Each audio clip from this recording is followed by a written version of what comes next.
اللہ کے رسول نے جہاں پر حدیث ثقلین فرمائی میں تم میں اہل بیت اور قرآن چھوڑ کے جا رہا ہوں، وہیں پہ فرمائی علیکم بسنتی و سنت الخلفاء الراشدین المہدیین، میری اتباع کرنا اور میرے بعد ان خلفاء کی جو راہ حق پر رہیں گے۔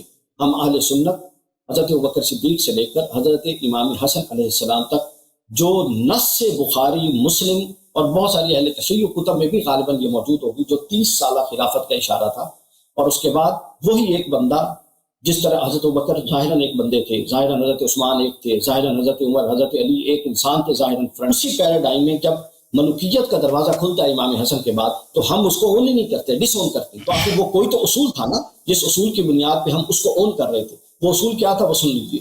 قرآن نے 4 اصول بتائے ہیں، اصول سیاست، جس پر قرآنی نظام حکومت اور اسلامی نظام حکومت اور نبوی نظام حکومت کھڑا ہوگا۔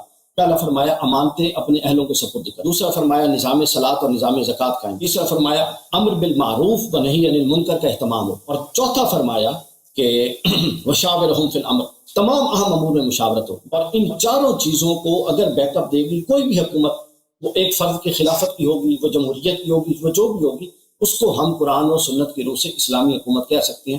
قرآن نے کوئی ایسا بنا کے وضع نظام ہمارے سامنے نہیں رکھ دیا حکومت کا کہ آپ نے یہ کرنا ہے۔ پہلی بات یہ ہے کہ یہ وشاورہم فی الامر یہ تھا، اور تصور سیاست یہ تھی۔ دوسرا آپ نے کہا ڈاکٹر صاحب نے اپنی گفتگو کا آغاز اس طرح سے کیا، میں نے صحیح سمجھا آپ کی بات کہ آپ نے کہا کہ اہل بیت علیہم السلام واجب الاتباع ہیں، پوری امت کے لیے واجب الاتباع ہیں۔ آپ نے شروع میں یہی کہا تھا اپنے مقدمے میں، یہی فرمایا تو آپ بھی کہہ رہا ہوں، اچھی بات۔ تو اس میں کوئی ایکسیپشن بھی ہے، استثناء بھی ہے اس میں یا نہیں ہے؟ نہیں، کوئی استثناء نہیں۔ تو ابو بکر پہ واجب تھا کہ وہ اہل بیت علیہ السلام کی اتباع کریں، عمر پہ واجب تھا اہل بیت علیہ السلام کی اتباع کریں، عثمان پکڑ لی نا، میں بتا رہا ہوں کہ اہل بھائی اگر جی سمجھائیں آپ ہمیں، ہم پر واجب ہے علیکم بسنتی و سنت الخلفاء الراشدین المہدیین، یہ بھی ہم پر واجب۔ مجھے یہ بتائیے کیا آپ سے زیادہ علی کو اس بات کا، مولا علی کو نہیں پتا تھا؟ وہ باتیں آ جائیں گی ڈاکٹر صاحب۔ خلفاء الراشدین المہدیین یہ کب سے یہ ابو بکر عمر کا، یہ کس کتاب میں لکھا ہے کہ ان کا یہ لقب ہے؟ ابو بکر عمر کا کہاں سے خلفاء الراشدین المہدیین؟ یہ کب سے؟ کوئی حدیث ہے؟ یہ کوئی حدیث ہے کہ ابو بکر عمر؟ اچھی بات، اب مجھے بات کرنا ہے، اچھی بات۔ جی آپ فرمائیے۔ اگر ہم مان بھی لینا کہ علیکم بسنتی و سنت الخلفاء الراشدین المہدیین، تو آپ کے پاس جو اہل بیت علیہم السلام، یہ تو ایک حدیث ہے، اہل بیت الطاہرین علیہم الصلوۃ جن کی اتباع سب امت پہ واجب۔ آپ نے خود کہا کہ اس پہ کوئی ایکسیپشن نہیں ہے، کوئی استثناء نہیں ہے۔ پھر جب ابو بکر عمر کی بات آئی تو پھر آپ کو یاد آ گئی کہ علیکم بسنتی و سنت الخلفاء الراشدین المہدیین۔ تو آپ کے پاس ابھی جب آپ کی باری آئے گی ڈاکٹر صاحب، اس سوال کو نوٹ کر لیجیے، کون سی دلیل ہے آپ کے پاس، کون سی دلیل ہے آپ کے پاس کہ یہ خلفاء الراشدین المہدیین یا اہل بیت الطاہرین علیہم السلام نہیں ہیں، جن کو بار بار آپ نے کہا کہ ہر خطبے میں فرماتے تھے کہ میری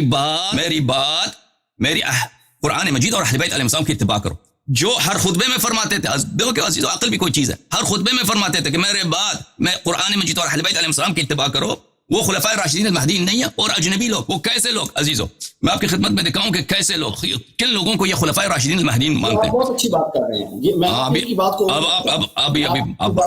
ابھی آپ مجھے گفتگو کرنا ہے۔ جو آپ سے سوال کیا تھا اس سوال کا تو آپ نے جواب نہیں دیا۔ یہ کتاب ہے مسند احمد بن حنبل، جزء الخامس والثلاثون، یہاں پہ ملاحظہ فرمائیے صفحہ نمبر 222 جلد نمبر 35 میں یہ حدیث صحیح ہے، اس میں حدیث میں فرمایا لغیر الدجال اخوف عنی علی امتی، دجال میرے لیے زیادہ اتنا خوفناک نہیں ہے، دجال کے علاوہ میرے نزدیک زیادہ خوفناک ہے۔ بھلے قلت یا رسول اللہ ما هذا الذي غیر الدجال اخوفك على امتك، میں نے عرض کیا کہ یا رسول اللہ کون ہے وہ تو دجال سے بھی زیادہ آپ اس سے خوفناک ہے اپنی امت کے لیے؟ فرمایا ائمۃ مضلین، گمراہ کنندہ امام جو ہیں ان سے میں زیادہ ڈرتا ہوں۔ تو یہ حدیث بہت ساری مصادر میں موجود ہے اور اس کی سند بھی صحیح ہے۔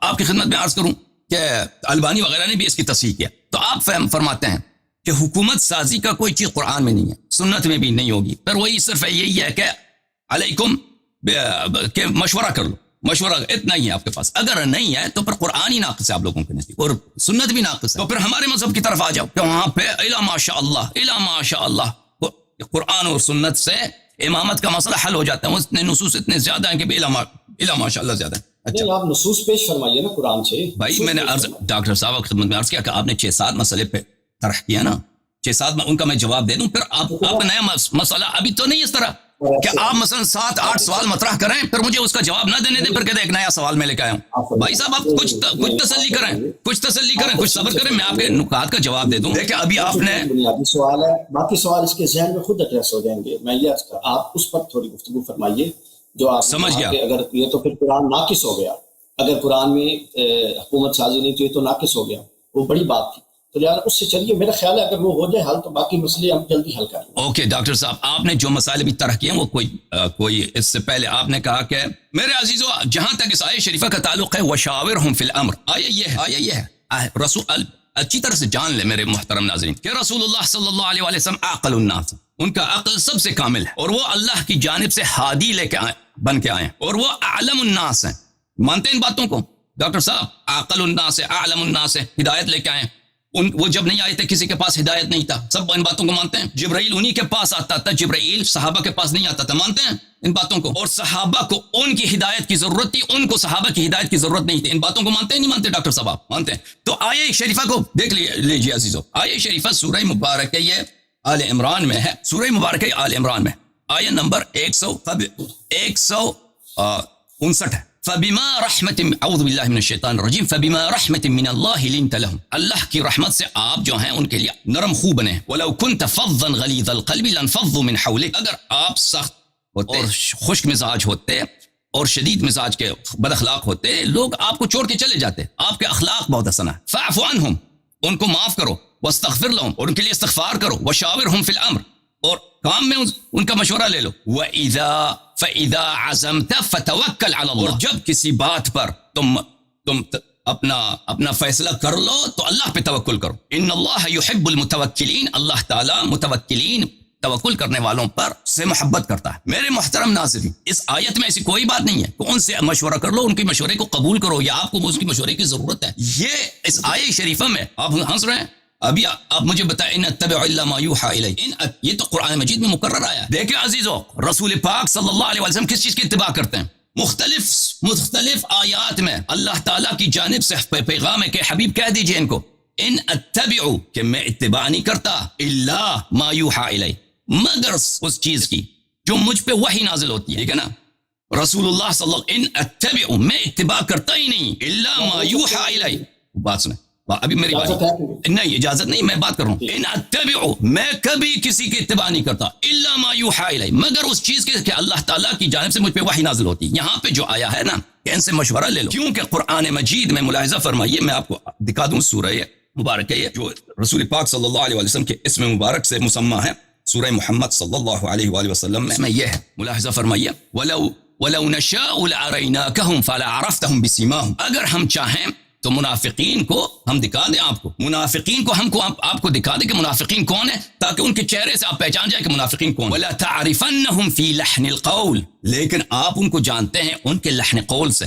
منافق کی پہچان کہاں سے ہوتی ہے؟ اس کی بات کرنے سے پتہ چل جاتا ہے. جب وہ مشورہ دیتا ہے، بات کرتا ہے، تو اس سے منافق کی پہچان ہوتی ہے. واللہ یعلم اعمالکم، اللہ تعالیٰ آپ کے اعمال کو جانتا ہے. تو پتہ یہ چلا میرے معزز ناظرین نہایت اختصار کے ساتھ. وشاورہم فی الامر، یہ حکومت سازی کی کوئی بات ہی نہیں ہے. اس میں یہ ہے کہ رسول اللہ صلی اللہ علیہ وسلم سے حکم ہے کہ وہ صحابہ جو گناہگار ہیں واعف عنہم واستغفر لہم، یہ بھائی یہ واعف عنہم کس کے لیے؟ عفو کس سے کیا جاتا ہے ڈاکٹر صاحب؟ مجھے بتائیں، عفو گناہگار کی جاتی ہے نا، جس نے کوئی خطا کی، کوئی غداری کی ہے. واعف عنہم ان کی استغفار کرو، ان کو معاف کرو، غلطیاں ہوں گی ان سے. وشاورہم فی الامر، آپ طیب القول، آپ لین المزاج آدمی ہیں. آپ فبما رحمت من اللہ لنت لہم، آپ مزاج جو ہے نرمی ہے، ان سے مشورہ کیجئے. فاذا عزمت فتوکل علی اللہ. حضرت بات مان نہیں رہی، آپ کوشش بہت کر رہے ہیں لیکن بات بن نہیں رہی. اوکے اب آپ کی باری جب آئے گی نا، آپ رد کیجئے.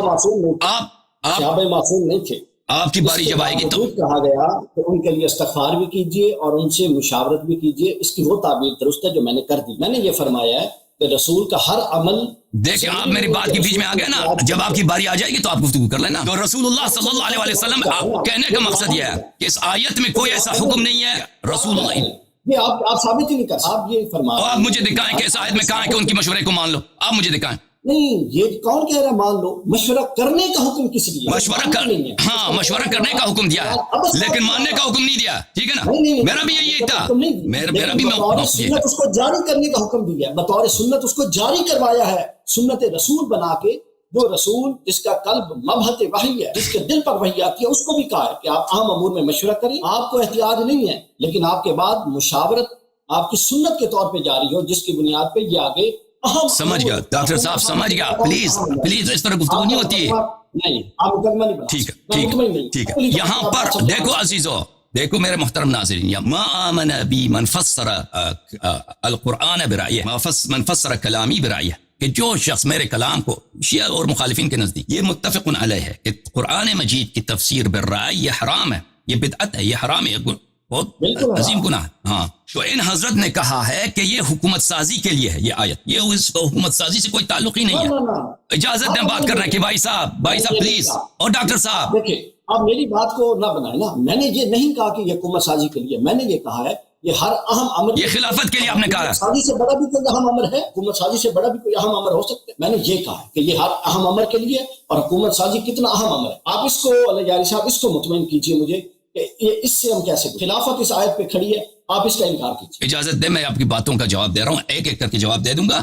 آپ دیکھیں، آپ جتنی میری بات کے درمیان کاٹیں گے نا تو اسی طرح پروگرام کا جو نظم ہے، گزارش پیش کی ہے، آرڈر خراب. اجازت دیں مجھے میری بات ختم ہو جائے ڈاکٹر صاحب. جیسے میں نے آپ کی بات تحمل سے سنی ہے، میں نے آپ کی بات کو نہیں کاٹا ہے، آپ بھی صبر کیجئے بھائی صاحب، میری بات ختم ہو جائے نا، میرے سب نے سمجھ جائے میری بات خراب ہے. آپ یہ جو ہے نا اپنے نزدیک وہ مان لیں، اسٹیبلش کر لیں کہ میری ساری باتیں خراب ہیں، میں مان لیا میری باتیں خراب، لیکن سن لو اچھی بات ہے. تو یہاں پر میرے معزز ناظرین، یہاں پہ اس کا حکومت وغیرہ سے، خلافت سے کوئی تعلق ہے ہی نہیں اس آیت کا. انہوں نے کہا یہ تعلق ہے. اگر دیکھیں پھر یہ کہتے ہیں کہ ہم لوگوں نے اس کو بنا دیا، ایک سیرہ بنایا کہ حکومت بنانے کے لیے مشورہ کریں گے، کیونکہ ابو بکر کی خلافت پہ کوئی نص نہیں ہے. سمجھ میں آئی نا بات آپ کو؟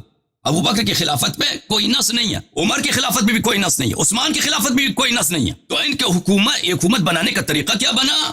کوئی طریقہ ہے ہی نہیں. کہتا ہم نے مشورہ کیا. میرے محترم ناظرین، اگر یہ طریقہ مشورہ کرنے ہی کا تھا تو رسول اللہ صلی اللہ علیہ وسلم نے کیوں منسوخ نہیں کیا؟ کیوں نہیں فرمایا کہ میرے بعد تمہارا امام کون ہوگا؟ اپنے اور خطبے میں فرماتے ہیں، کیونکہ انہوں نے خود فرمایا کہ میں جس چیز سب سے زیادہ ڈرتا ہوں، دجال سے بھی اس کا فتنہ زیادہ ہے، دجال سے بھی فتنہ اس کا عظیم تر ہے. وہ کون ہے؟ میرے بعد جو امام آئیں گے گمراہ کریں گے آپ کو. تو کیوں نہیں فرمایا؟ آپ کو سمجھ آ گئی قرآن سے، پیغمبر صلی اللہ علیہ وسلم کو سمجھ نہیں آئی؟ انہوں نے تو صرف اہل بیت کا اتباع کا حکم دیا. آپ نوٹ کریں سوالوں کو، پھر اپنی باری میں جواب دے دیں. انہوں نے کیوں نہیں فرمایا کہ تم میرے بعد مشورہ کر کے کسی سے اپنا خلیفہ بناؤ؟ چلو مان لیا، اس سوال کا جواب تو آپ کے پاس ہے نہیں، آپ کا سوال دے دینا بعد میں جب آپ کی باری آئی. کیوں نہیں فرمایا پیغمبر صلی اللہ علیہ وسلم نے کہ امام بنانے کے لیے تم مشورہ کر لینا؟ یہی جس طرح اسی طرح فرماتے تھے کہ اہل بیت علیہ السلام کو اتباع کرو، یہ نہیں کہتے میرے بعد جس کا اتباع کرنا اس پہ مشورہ کرنا. اب اگر مشورہ ہی وہ پرنسپل ہے جس کے بدولت ہم خلیفہ بنائیں گے، میرے محترم ناظرین، اگر مشورہ ہی ہے تو اہل بیت طاہرین علیہ السلام سے کیوں مشورہ نہیں؟ ان کی ایمان میں جن کے اتباع واجب ہے عزیزو، بھائی کب اہل بیت علیہ السلام سے مشورہ کیا گیا؟ ہاں، ابو بکر کی خلافت کے لیے، عمر کی خلافت کے لیے کب مشورہ لیا گیا؟ اب مان لیتے مشورہ، چلو مشورہ ہی صحیح. جن کو فرمایا کہ قرآن جیسے ان کی اتباع واجب ہے، آپ خود کہہ رہے ہیں کہ ہر خطبے میں فرماتے تھے ڈاکٹر صاحب، ان سے کیوں مشورہ نہیں لیا گیا؟ تو پتہ چلے یہ صرف نعرہ بازی ہے، عوام کو بیوقوف بنانے والی بات ہے، نہ کوئی مشورہ ہے، کچھ ہے ہی بھی نہیں. ملاحظہ فرمائیے کتاب سنن سعید بن منصور، چاپ دار السمیعی للنشر، سورۃ الاعراف کی تفسیر میں، سنن سعید بن منصور میں روایت یہ ہے، لما بلغ الناس ان ابا بکر يريد ان يستخلف عمر قالوا ماذا يقول لربه اذا لقيه. جب ابو بکر نے عمر کو اپنا خلیفہ بنانا چاہا، جانشین بنانا چاہا، تو لوگوں کو پتہ چل گیا، لوگ کون ہیں؟ صحابہ، مہاجرین، انصار. تو انہوں نے کہا کہ یہ اپنے رب کا کیا جواب دے گا کہ یہ عمر کو خلیفہ بنانا چاہتا ہے. استخلف علينا فظا غليظا وهو لا يقدر على شيء. یہ فظ غلیظ ہے، فبما رحمة من اللہ لنت لهم ولو كنت فظا غلیظا لانفضوا من حولك. یہ فظ ہے، یہ خشک مزاج ہے، غلیظ ہے، بے رحم، سخت دل آدمی ہے، اس کے دل میں کوئی رحمت ہی نہیں ہے. لا يقدر على شيء، اس کے پاس کوئی صلاحیت بھی نہیں ہے، نہ شجاعت نہ علم، کچھ بھی نہیں ہے اس کے پاس. فكيف لو قدر، جب یہ حکومت پہ آ جائے گا، خلافت ملے گی، تو یہ ہمارے ساتھ کیسا ظلم کرے گا. فبلغ ذلك ابا بکر، یہ خبر ابو بکر کو پہنچی. قال ابی ربی تخوفونی، اس نے کہا تم مجھے اللہ سے ڈراتے ہو. کتاب المصنف للاحادیث والآثار، چاپ دار التاج. یہاں پر لما حضرت ابا بکر الوفات ارسل الى عمر ليستخلفه، ابو بکر کی جب وفات کا وقت آیا تو اس نے عمر کو بلایا. لوگوں نے کہا تستخلف علينا فظا غليظا فلو ملكنا كان افظ واغلظ ماذا تقول لربك اذا اتيته واستخلفته علينا. لوگوں نے کہا کہ ایک فظ غلیظ کو تم ہم پہ خلیفہ بنانا چاہتے ہو، اگر وہ خلیفہ بن گیا تو اور ہی زیادہ ظلم کرے گا. ابو بکر نے کہا کہ تم مجھے اللہ سے. تو عزیزو یہ کہتے ہیں کہ مشورہ ہے، پرنسپل مشورہ ہے، تو ہمیں دکھاؤ وہ تاریخ میں دکھاؤ کہ ابو بکر کی خلافت پہ مشورہ ہوا ہے. دکھاؤ. اگر پرنسپل مشورہ ہے نا عزیزو، پرنسپل تو سب دکھاؤ ابو بکر کی خلافت پہ مشورہ. اہل بیت طاہرین علیہ السلام سے کب مشورہ ہوا؟ زہرا اطہر سلام اللہ علیہ سیدۃ نساء الجنہ، امیر المؤمنین علیہ الصلوۃ والسلام علی کنفسی. یہ صحیح حدیث ہے مصنف ابن ابی شیبہ. رسول صلی اللہ علیہ وسلم جیسا ہے، انت منی بمنزلت ہارون من موسیٰ، جو منزلت ہارون علیہ الصلوۃ والسلام کو موسیٰ کی امت میں تھی، سب پہ واجب الاتباع، سب سے عالم، سب سے اہدا، سب سے اتقا، سب سے اورع، یہ امیر المؤمنین علیہ السلام کو حاصل ہے اس امت میں. ہاں ان سے کیوں مشورہ نہیں لیا گیا؟ تو پھر تو اگر مشورہ بھی مان لے تو خلافت باطل ہے اس شخص کی، ابو بکر کی خلافت باطل ہے. حالانکہ کوئی نہ آیت ہے نہ روایت، کچھ بھی نہیں ہے کہ خلافت مشورے سے بنتی ہے، کچھ بھی نہیں ہے. اس شخص ڈاکٹر صاحب نے ابھی یہاں پہ بیٹھے بیٹھے حکم بنا دیا، جیسے ان کا کام ہی ہے، یہ 14 سال سے بیٹھے بیٹھے ضرورت پڑنے پر حکم بناتے جاؤ. مان بھی لینا پھر بھی باطل ان کی خلافت. پھر اور جب عمر کی خلافت آتی ہے، کہاں ہے مشورہ؟ کہاں ہے مشورہ؟ لوگوں نے تو مشورہ دیا کس کو؟ خلیفہ نہ بناؤ، یہ فض غلیظ ہے، پھر بھی اس کو اس کو خلیفہ بنایا. ٹھیک ہے نا؟ تو دونوں کی خلافت باطل. جو منصوص الخلافہ ہے اہل بیت طاہرین علیہ السلام، اس پہ کوئی خلافت نہیں، ان کی اتباع نہیں کرتے. جو منصوص الخلافہ ہے، جن کی اتباع بات کرنے دیں، ان کی اتباع نہیں کرتے. مشورہ کا پرنسپل لے قائم، ابو بکر عمر کی خلافت باطل ہے. اب عثمان کی باری آتی ہے، بات کرنے دیں. عثمان کی باری آتی ہے، عثمان کی خلافت. عمر نے ایک چھ افراد کا ایک شورا بنایا، 6 افراد کا شورا بنایا، ٹھیک ہے نا، کہ آپس میں مشورہ کریں. تو باقی یہ کہاں میں کہ صرف 6 افراد آپس میں مشورہ کریں. حالانکہ اس کو ان لوگوں کو بری طرح گالی بھی دیا، عبد الرحمن ابن عوف کو، عثمان کو، طلحہ زبیر کو. مشورہ شورا بناتے وقت عمر نے خود ان کی اچھی طرح سے ان کی دلائی کیا. ان کی صحیح حدیث میں، وہ آپ کو پتہ نہیں، وہ کبھی آپ ہمارے پاس آ جائیں، میں آپ کو سنا دیں گے وہ سارا واقعہ. اب مان بھی لینا کہ ان کے یہ اچھے لوگ تھے، تو باقی امت میں کیا عیب ہے؟ تو کہاں پہ یہ ہے کہ صرف 6 لوگوں کا مشورہ آپ نے لینا؟ یہ بدعت ہے یا نہیں ہے؟ اگر مشورہ لینا ہے تو سب نے مشورہ دینا. باقی مہاجرین، انصار، بدری، احدی جو صحابہ ہیں بیعت رضوان والے، ان کے ایمان میں شک ہے، ان کے اسلام میں شک ہے، ان کے عقل میں شک ہے. ٹھیک ہے نا؟ اچھا، یہ کہتے ہیں خلافت منسوس نہیں ہے. میرے محترم ناظرین، خلافت منسوس نہیں ہے. خلافت منسوس نہیں ہے جب خود آپ اپنی زبان سے کہ خلافت کون ہے؟ رسول صلی اللہ علیہ وسلم. خلافت کیا چیز ہے؟ رسول صلی اللہ علیہ وسلم کے بعد ہم کس کی اتباع کریں؟ ڈاکٹر صاحب کس کی اتباع کریں؟ آپ خود کہتے ہیں کہ ہر خطبے میں فرماتے تھے میرے بعد اہل بیت علیہ السلام کی اتباع کرو. پھر بھی کہتے ہیں، دیکھو عزیزو، ایک شخص آتا ہے آپ کے سامنے کہتا ہے دن ہے دن نہیں ہے، ابھی اسی گھنٹے دن ہے اور دن نہیں ہے، رمضان ہے رمضان نہیں ہے، تناقض کر جاتا ہے. اس کو کہتے ہیں کہ جنون، اس کو کہتے ہیں کہ یہ متحافظ، یہ اپنے قول کی کنٹرڈکشن کر رہا ہے، اپنے قول کو نقص کر رہا ہے. آپ خود کہہ رہے ہیں کہ اہل بیت علیہ السلام کو واجب الاتباع قرار دیا ہے، سب پہ قرار دیا ہے، صحابہ بھی میں کوئی ایکسیپشن نہیں ہے، کوئی استثناء. ابو بکر عمر پہ بھی اتباع واجب ہے. ٹھیک ہے نا؟ تو پھر بھی کہتے ہیں خلافت منسوس نہیں ہے. کیسے منسوس نہیں؟ اچھا، آپ نے کہا علیکم بسنتی وسنت الخلفاء الراشدین المہدیین. عزیز، اور یہاں پہ بھلے سنت الخلفاء الراشدین، ڈاکٹر صاحب آپ نے کبھی سوچا بھی نہیں کیوں ابو بکر عمر خلفاء الراشدین بن گئے؟ جن کی خلافت نہ نص سے ثابت ہے نہ مشورے کی پرنسپل سے ثابت. ٹھیک ہے نا؟ آپ کے پاس صرف ایک ہی پرنسپل تھا، مشورے والی پرنسپل، وہ بھی الحمدللہ وہ بھی باطل ہو گئی. تو ان کی خلافت غیر شرعی. تو جس کی خلافت ہی غیر شرعی ہے، آپ کے پاس تو ایک ہی طریقہ ہے ان کی خلافت کو بنانے کے لیے. کیا طریقہ کار ہے؟ طریقہ کار یہ ہے کہ ان کی خلافت کو آپ مشورے کی روح سے بنا دیں. وہ تو بات ہی باطل ہے، کوئی مشورہ ہوا ہی نہیں ہے کسی سے. تو ان کو آپ کیوں کہتے ہیں خلفاء الراشدین؟ کیوں ان کو؟ میرا سوال نوٹ کیجئے، پھر اس کا جواب دے دیجئے ڈاکٹر صاحب، اسکپ نہ کریں سوال کو. اہل بیت طاہرین علیہم السلام جن کے متعلق ہر خطبے میں فرماتے تھے، آپ نے خود کہا ہے ہر خطبے میں فرماتے تھے کہ میرے بعد ان کی اتباع کروں، وہ کیوں خلفاء الراشدین المہدیین نہیں ہے؟ خلفاء الراشدین والمہدیین وہی ہیں جن کے متعلق فرمایا انی تارک فیکم من اخذتم به لن تذلوا بعدی ابدا، کتاب اللہ و عترت اہل بیتی، کہ اگر ان کی اتباع کرو کبھی گمراہ نہ ہو جاؤ گے. یہ خلیفہ راشد ہیں، یہ خلفاء الراشدین المہدیین ہیں. خلفاء الراشدین المہدین آپ کے نزدیک کون ہے؟ میں آپ کو دکھاتا ہوں. خلفاء الراشدین المہدیین جس کو آپ خلیفہ راشد کہتے ہو نا. ایک منٹ ڈاکٹر صاحب، یہ کتاب الزہد ہے، کتاب الزہد لابی داؤد السجستانی. یہاں پہ یہ کتاب چھپی ہے سنہ 1993 میں دار المشکات قاہرہ میں. یہاں پہ ملاحظہ فرمائیے، صحیح سند، یہ سند بشرط البخاری و مسلم صحیح ہے. یہ سند نہ صرف صحیح ہے، بشرط البخاری و مسلم صحیح ہے. اس کے محقق بھی فرماتے ہیں اسناد وہ جید، اسناد اس کی صحیح ہے. ابو بکر نے جب خطبہ دیا ہے، جب خلافت اس نے سنبھالا، اس نے یہ خطبہ دیا، خطبنا ابو بکر قیس. اچھا، خطبنا ابو بکر قال ولیت امرکم ولست بخیرکم، ولیت امرکم ولست بخیرکم، میں آپ کا خلیفہ بنایا گیا ہوں لیکن میں آپ کا سب سے افضل نہیں ہوں. یہ خود ہی باطل ہے. اگر افضل نہیں ہے تو ہٹ جاؤ، افضل کو خلیفہ بننے دو. فَإِنْ أَنَا أَحْسَنْتُ فَأَعِينُونِي، اگر میں اچھا کام کروں تو میرا تم معاونت کرنا، مدد کرنا. وَإِنْ أَنَا أَسَدْتُ فَسَدِّدُونِي، اور اگر میں غلطی کر رہوں تو میں مجھے ٹھیک کر دو. یہ امام کا کام یہ ہوتا ہے. ایک شخص وہ امام ہے جس کے متعلق رسول اللہ صلی اللہ علیہ وسلم فرماتے ہیں کہ اس کی اتباع کرو گے کبھی گمراہ نہ ہو جاؤ گے. ایک یہ ہے کہ خود کہتا ہے کہ میں سب سے بہتر نہیں ہوں، میں جب غلطی کروں تو تم مجھے ٹھیک کر لینا. اس کو خود ہدایت کی ضرورت ہے. پھر وہ کیا کہتا ہے؟ فَإِنَّ لِي شَيْطَانًا يَعْتَرِينِي، میرا ایک شیطان ہے تو جو مجھے پاگل بنا دیتا ہے. اور بھائی خلفاء الراشدین یہی ہے جس کا شیطان، جس کو وہ خود خطبے میں اپنی زبان سے کہتا ہے میرا شیطان مجھے پاگل کر، مجھے کنٹرول کر لیتا ہے. فَإِذَا رَأَيْتُمُونِي غَضِبْتُ فَاجْتَنِبُونِي، جب دیکھو کہ میں غضبناک ہوں تم بھاگ جاؤ، میرے نزدیک نہ آ جاؤ. لا اؤثر فی اجسادکم وابشارکم، تاکہ میں آپ کے کھال کو اور آپ کی بالوں کو چیر پاڑ نہ دوں. میرا شیطان ہے جو مجھے پاگل کر دیتا ہے. یہ خلیفہ راشد شیطان ہے، مجھے پاگل کر دے. اس سارا پاور، قدرت، طاقت، ملٹری، پولیس فورسز کے حوالے کر دو. اور وہ خود اپنی زبان سے کہہ رہا ہے کہ میں ایسا، میرا ایسا شیطان جو مجھے پاگل کر دیتا ہے، اور جب مجھے غصہ آ جائے تم سب یہاں سے بھاگ جانا، کیونکہ میں ہو سکتا کہ میں آپ کے بال بھی اکاڑ دوں اور آپ کا جو کال ہے وہ بھی میں چیر پھاڑ دوں. یہ حدیث بشرط بخاری مسلم سے، وہ صحیح کئی اس کے اسانید ہیں، صرف یہ سند نہیں ہے. اچھا تو پھر یہ شخص خلیفہ راشد نہیں ہو سکتا جس کی خلافت آپ نے کہا مشورے سے نہیں تھا، ہم نے ثابت کر دیا جھوٹ ہے. اور جو خود اعتراف کر رہا ہے یہ راشد نہیں ہے، یہ اس کو خود ہدایت کی ضرورت ہے، اس کو خود شیطان سے بچنے کی ضرورت ہے. اچھا قرآن مجید کا فرمان ہے، اسی بارے میں آپ اسی باب میں آپ سنیے. میں آپ کو قرآن مجید فرقان حمید کی، میرا ٹائم تھوڑا رہ گیا، میں نے 12 بجے جانا ہے تو مجھے ذرا اچھی بات ہے، تاکہ جو ایک منٹ بس آدھا گھنٹے آپ کا باقی. ان عبادی لیس لک علیہم سلطان الا من اتبعک من الغاوین. ٹھیک ہے نا؟ قرآن مجید سورہ مبارکہ حجر میں کیا فرماتا ہے؟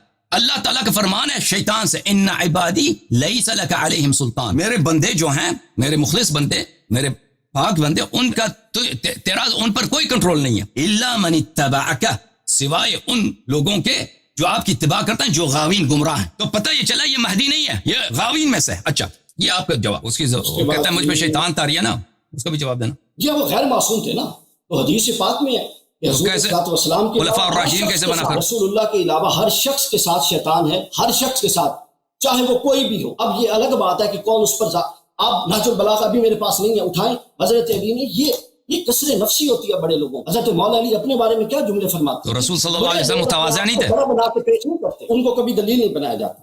اچھا اس کے بعد اگلی بات ہے جی، یہ مجھے ایک بات بتائیں، اگر آپ صحابہ کرام، ٹھیک ہے جو اہل بیت کے خلاف صحابہ اٹھے یا وہ طبقہ، ان کی تو ہم بھی مخالفت کرتے ہیں، لیکن یار آپ نے ان چند لوگوں کے لیے پورے کے پورے طبقے کو رگڑ دیا. مجھے ایک بات بتائیں، اہل بیت اطہار تو حضور کے گھر میں پیدا ہوئے، جب حضور دعوت لے کے کھڑے ہوئے تو کون تھا جو بدر میں جا کے لڑتا رہا؟ کون تھا جو احد میں لڑتا رہا؟ کون تھا جو آپ ان کی وہ انسان تھے، ان سے غلطیاں خامیاں ہو سکتی ہیں، آپ وہ دو چیزیں لیتے ہیں اور ساری کی ساری اس پہ کر دیتے ہیں اور پوری قوم کو دھوکے میں ڈالا. وہ کون تھے جو بدر و حنین میں جا کے لڑے تھے؟ ائمہ اہل بیت تو بعد میں تشریف لائے سارے کے سارے، مولا علی ساتھ تھے ہر جگہ.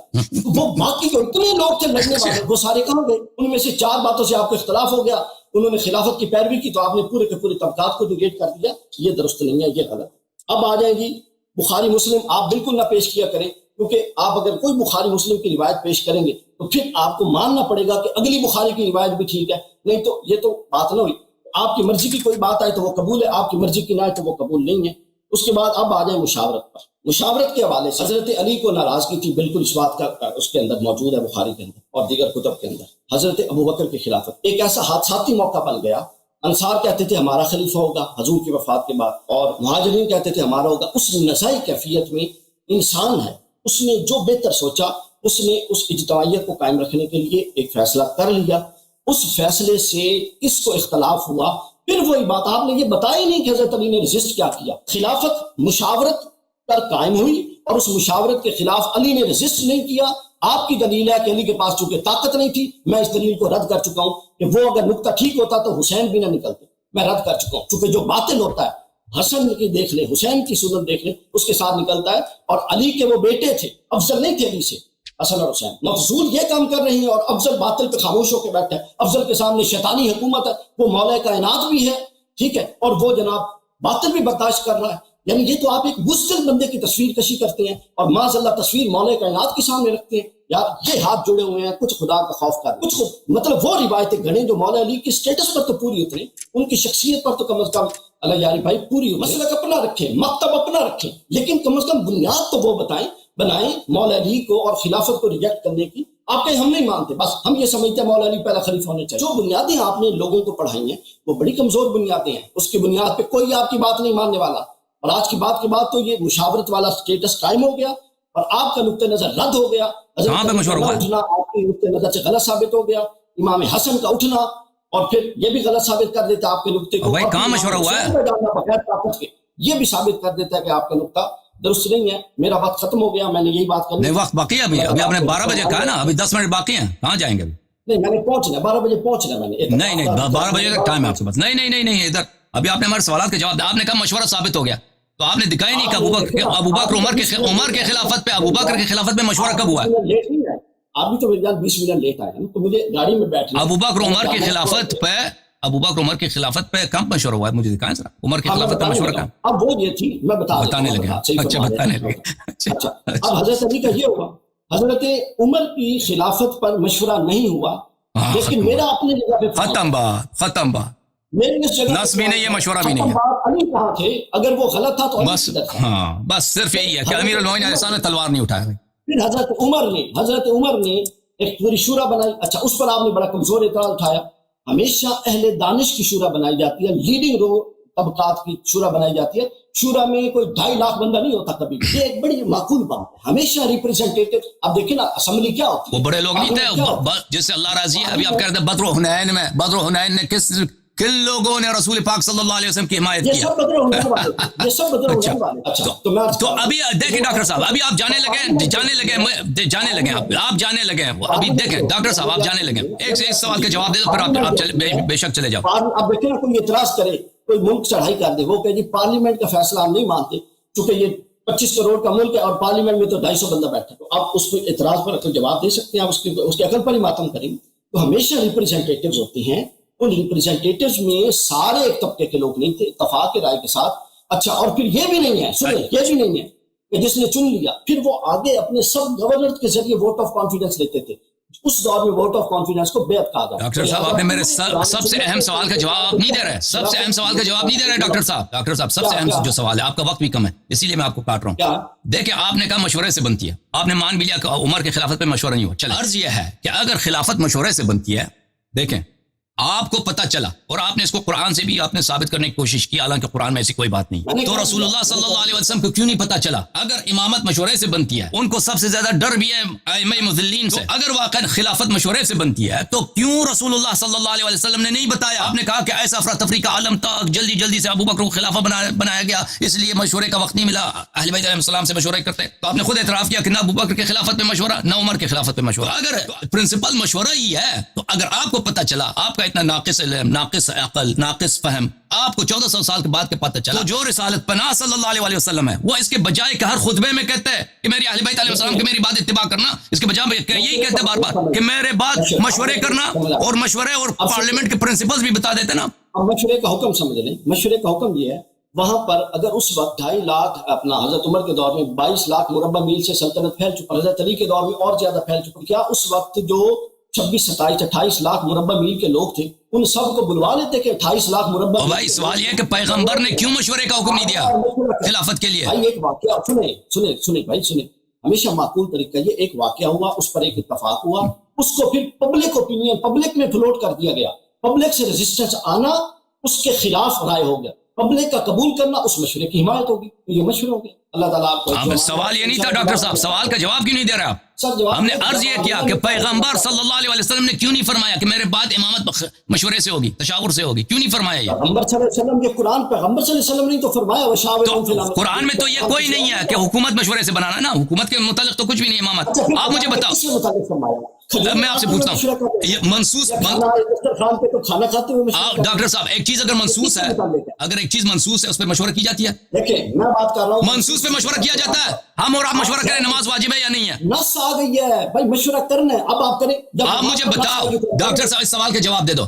اگر ایک چیز منسوس ہے, مثلا نماز واجب ہے, ہم دونوں کا احترام, اس پہ مشورہ کرنے کی گنجائش ہے؟ نہیں, بالکل نہیں. بالکل. جب رسول اللہ صلی اللہ علیہ وسلم نے فرمایا کہ میرے بعد میرے اہل بیت علیہ السلام کی اتباع کرنا, تو پھر مشورہ کہاں, گنجائش کہاں رہی؟ یار اتباع تو ختم بات, میں نے تو یہ ثابت کر دیا کہ اتباع ہو رہی ہوتی. اتباع کا مطلب ہی امامت, اتباع کا مطلب ہی امامت, یعنی ابو بکر پہ واجب ہے اہل بیت علیہ السلام کی اتباع کریں. یہ آپ کی اصطلاح ہے امامت, یہ آپ کی اصطلاح ہے. ہمارے اس اصطلاح سے اس تو امام مانتے ہیں, لیکن اس کو یوں منسوخ من اللہ, جو آپ کی اصطلاح اس سے اتفاق. اگر پیغمبر طریقے کار سے ڈفرینس آف اوپینین رکھنا, اگر آپ ڈاکٹر صاحب کہ اہل بیت کے راستے سے ہٹنا ہے, تو یہ غلط بات ہے. پیغمبر صلی اللہ علیہ وسلم فرماتے ہیں, 10 بجے تک گزارش سن لیں, ہر ایک کو یہ اجازت دیں اہل بیت کے لیے یہاں پاکستان میں پہلے بڑے ہم بہت ناسبیوں سے آپ اور چیلنجز یہ نہ کھولیں کہ اہل بیت اور علی والا ہونے کے لیے ضروری ہے کہ مکتب تشیع کو فالو کیا. اگر آپ نے یہ ٹیکہ مسلمان ہونے کے لیے اگر آپ نے یہ ٹیکہ لگا دیا تو پھر کوئی بھی یہاں پہ اہل بیت کا نام لینے والا نہیں بچے گا. پہلے ہی ہم بڑے محاذوں پہ لڑے. میں خود 2 دفعہ انڈر اٹیک آ چکا ہوں صرف اس لیے وہ کہتے ہیں کہ تو علی کو افضل کیوں مانتا, اور آپ اس چکر میں بیٹھے ہیں لے کر کہ وہ بات جس کا مقصد ہی نہیں ہے اس کو اٹھایا. اب نہیں ہے غیر ضروری بحث کو چھیڑا ہے. تو لہٰذا اہل بیت کے آپ ہمارے بھائی ہیں, میں آپ سے بہت معذرت چاہتا ہوں, میں نے آپ کی بات کو کاٹا ہے, آپ سے تلخی گفتگو ہوئی ہے. یہ میرے بھائی ہیں, میں ان کی عزت کرتا ہوں اور خدا متعالی ان کو جزائے خیر دے. ہم ان کا بہت شکریہ ادا کرتے ہیں یہاں تشریف لائیں. تو اس گفتگو کا مقصد یہ نہیں کہ ہمارے درمیان میرے دل میں میرے محترم بھائی کے لیے کوئی رنجش کوئی پیچیدگی ہے, اور ہاں بالکل ہم یہ جو ہیں دین کی باتیں ہم بغیر تکلف کے ہم نے باتیں کی ہیں. تو الحمدللہ بہت شکریہ آپ کا. آپ جانا چاہ رہے ہیں, خدا آپ کو جزائے خیر دے. Thank you sir. پھر یہ صاحب کہتے ہیں کہ بخاری مسلم کی اگر روایت تم لے کے آئے ہو نا, مسلم والی روایت میں نے دکھایا, کہتے ہیں اگر یہ روایت مسلم کی قبول کرتے ہو تو بقیہ مسلم کی روایت بھی قبول کرنی پڑے گی. وہ انہوں نے آیت کوٹ کی ہے, افتؤمنون ببعض الکتاب وتکفرون ببعض, تم بعض کتاب قبول کرتے ہو بعض قبول نہیں کرتے. یہ آیت جو ہے یہ وحی کے متعلق ہے, قرآن مجید کے متعلق ہے, تورات و انجیل کے متعلق ہے. یہودیوں نے جو بعض تورات کے آیات مانتے تھے بعض نہیں مانتے, ٹھیک ہے, اس کے متعلق ہے. یہ بخاری مسلم کے متعلق نہیں ہے. بخاری مسلم یا احادیث کی کتاب, یہ جماعت عمریہ کے خود علماء بھی, مثلا اگر ایک کتاب ترمذی کی مثلا آپ کچھ حدیث مان لیں, اس کا مطلب نہیں کہ سب احادیث اس کی صحیح ہے. اس طرح نہیں ہوتی بھئی. اگر آپ یہ کتاب اللہ جو ہے قرآن مجید, صرف قرآن مجید پوری کی پوری صحیح ہے. باقی کتابوں میں اس سے ضروری نہیں ہے کہ اگر آپ اس کی ایک حدیث کو مان لیں یا ایک روایت کو مان لیں, اس کے بقیہ احادیث کو بھی ماننا اس آپ کے لیے ضروری ہو. آپ کے اپنے مذہب کے علماء بھی اس اصول پہ نہیں چلتے کہ اگر مثلا کسی نے سنن نسائی کی حدیث نقل کی تو اس کے لیے سارا سنن نسائی سب کے سب حجت ہے. بخاری مسلم کے بھی بہت سارے آپ جماعت عمریہ کے علماء ہیں, اس سب کو صحیح نہیں مانتے. آپ کی خدمت میں عرض کریں کہ کہتے ہیں کہ آپ نے سب کو رد کر دیا. کون سا رد کر دیا بھائی؟ کہ سب صحابہ کو رد کر دیا. صحابہ نے بدر و احد میں لڑائی کی اور حنین میں لڑائی کی ہے. ملاحظہ فرمائیے عزیزو, قرآن مجید فرقان حمید, یہاں پہ سورہ مبارکہ توبہ آپ کو دکھاتے ہیں, آیہ نمبر 25 اور 26. اعوذ باللہ من الشیطان الرجیم. آیہ نمبر 25 ہے لقد نصرکم اللہ ببدر لقد نصرکم اللہ فی مواطن کثیرۃ ویوم حنین. اللہ تعالیٰ نے آپ کو کثیر مواطن میں, کثیر مقامات میں اے مسلمان اللہ نے آپ کی مدد کیا. وَيَوْمَ حُنَيْن, اور جنگ حنین میں, اِذْ أَعْجَبَتْكُمْ كَثْرَتُكُمْ, جب آپ لوگ بڑے خوش ہو رہے تھے کہ ہماری تعداد زیادہ ہے, مسلمانوں کا لشکر زیادہ ہے. فَلَمْ تُغْنِ عَنْكُمْ شَيْئًا, پھر آپ کی جو کثرت نے آپ کو فائدہ نہیں پہنچایا. وَضَاقَتْ عَلَيْكُمُ الْأَرْضُ بِمَا رَحُبَتْ ثُمَّ وَلَّيْتُمْ مُدْبِرِينَ, اور زمین آپ پہ تنگ ہو گئی ہے, زمین آپ پہ تنگ ہو گئی ہے اور آپ لوگ وہاں سے بھاگ اٹھے ہیں, وہاں سے سب بھاگے, ٹھیک ہے نا, سب وہاں سے بھاگے تھے, صحابہ فرار ہوئے. اچھا, تو اللہ نے مذمت کیا ہے کہ صحابہ نے حنین میں فرار کا راستہ اختیار کیا. ملاحظہ فرمائیے, یہ کتاب ہے صحیح بخاری دار السلام جلد نمبر 4, مترجم ہے شیخ حافظ عبد الستار الحماد. یہاں پہ آپ کو لے کے چلتے ہیں میرا محترم ناظرین, صفحہ نمبر 367 میں. یہ بخاری ہے حدیث نمبر 4322. ترجمہ ملاحظہ فرمائیے بخاری کا جو ترجمہ ہے ملاحظہ فرمائیے, ابو قتادہ سے مروی ہے. انہوں نے کہا جب جنگ حنین ہو رہی تھی تو میں نے ایک مسلمان کو دیکھا جو ایک مشرک سے لڑ رہا تھا. جب ایک دوسرے مشرک کو پیچھے سے دھوکہ دے کر اس کو قتل کرنا, میں جلدی سے تھاگ لگانے والے مشرک کی طرف گیا تو اس نے مجھے مارنے کے لیے ہاتھ اٹھایا. میں نے اس کا ہاتھ تلوار سے کاٹ کر اس نے مجھے اس قدر زور سے دبایا کہ میں نے موت کا خطرہ محسوس کیا. آخر کار وہ سست پڑ گیا اور اس نے مجھے چھوڑ دیا. پھر میں نے اسے دور ہٹا کر قتل کر دیا. اسی دوران میں مسلمانوں میں اضطراب پیدا ہوا تو میں بھی اسی اضطراب کی زد میں آ گیا. اضطراب دیکھیں, یہ جو اضطراب کا بتا رہا ہے نا, یہ غلط ترجمہ کر رہا ہے. عربی جو لفظ ہے وَانْهَزَمَ الْمُسْلِمُونَ وَانْهَزَمْتُ مَعَهُ, وہی جو قرآن میں سورہ توبہ میں آیہ نمبر 25 26 27 میں مسلمانوں نے جنگ حنین میں فرار کیا ہے. تو دیکھو اس کا, اس مولوی حماد کی شیطنت دیکھو, وَانْهَزَمَ الْمُسْلِمُونَ وَانْهَزَمْتُ مَعَهُ, مسلمان فرار ہو گئے, میں بھی مسلمانوں کے ساتھ میں بھی فرار ہو گیا. تو اس کو اس طرح ترجمہ کیا کہ مسلمان مضطرب ہو گئے اور میں بھی بس اضطراب میں آ گیا, اضطراب کی ضد میں بھی آ گیا. تو یہ شیطنت ہے ان کے ترجمے میں. ترجمہ یہ ہے کہ میں بھی فرار ہو گیا, مسلمان بھی فرار ہو گئے. وہی کون سا فرار جس میں قرآن نے کہا ثم بلی وضاقت الارض علیکم بما رحبت, زمین آپ کے لیے تنگ ہو گئی, زمین جو بہت وسیع آپ کے لیے تنگ ہو گئی تھی. ثم ولیتم مدبرین, اور پھر آپ لوگ بھاگ گئے. تو اس کو بھاگنے کو جو ہے اس سے ترجمہ کیا کہ اضطراب. دیکھیں ان کے مولوی کیسے ان کو بیوقوف بناتے ہیں. میں نے اچانک میں نے اچانک عمر کو لوگوں میں دیکھا تو ان سے پوچھا کہ لوگوں کا کیا حال ہے. انہوں نے فرمایا اللہ کا ایسا ہی حکم ہے. قال امر اللہ, اللہ کی جانب سے اللہ کا حکم ہے. اللہ کا حکم یہ نہیں ہے کہ تم فرار کرو. میں نے عمر کو بھی دیکھا. تو بھائی صاحب آپ کہہ رہے ہیں کہ صحابہ نے جنگ کیا, مانتے ہیں صحابہ نے جنگ کیا, ان میں سے بعض صحابہ نے جنگ کیا, سب نے جنگ نہیں کیا, بعض صحابہ تھے بھاگنے والے. تو یہ آپ کی بخاری کی حدیث ہے. وہ عمر بھاگنے والوں میں، انہیں عمر بھاگنے والوں میں تھا جن کا جو ہے اللہ رسول، جن کا جو ہے مذمت کیا کس نے کیا؟ اللہ تعالیٰ نے قرآن مجید میں کیا.